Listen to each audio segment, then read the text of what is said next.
Sabari Jumat yang rutin dilakukan Wali Kota Palembang kali ini mengunjungi Masjid Darussalam di Jalan Talang Ratu Ujung, Kelurahan 20 Ilir, Palembang, Jumat 28 Oktober 2016. Selain melakukan silaturahmi dengan masyarakat, pihaknya juga mendengar aspirasi dari warga mengenai permasalahan di Kota Palembang. Dalam audiensnya bersama masyarakat, Harno Joyo, Wali Kota Palembang, selalu menghimbau kepada seluruh elemen masyarakat untuk selalu menjaga kebersihan lingkungan sekitar. Mengingat saat ini sudah memasuki musim penghujan, jangan sampai aliran air di selokan-selokan tidak lancar akibat tumpukan sampah.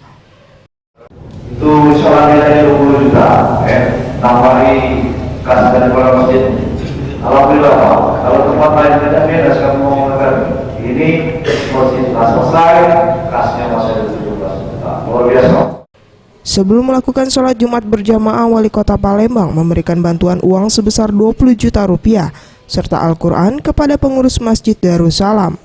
Pemberian Al-Quran ini merupakan salah satu program Pemkot Palembang dalam wakaf sejuta Al-Quran kepada masjid maupun musola yang ada di Kota Palembang. Mega Dwi Handayani, Anugerah Sandi Pratama, Sriwijaya TV.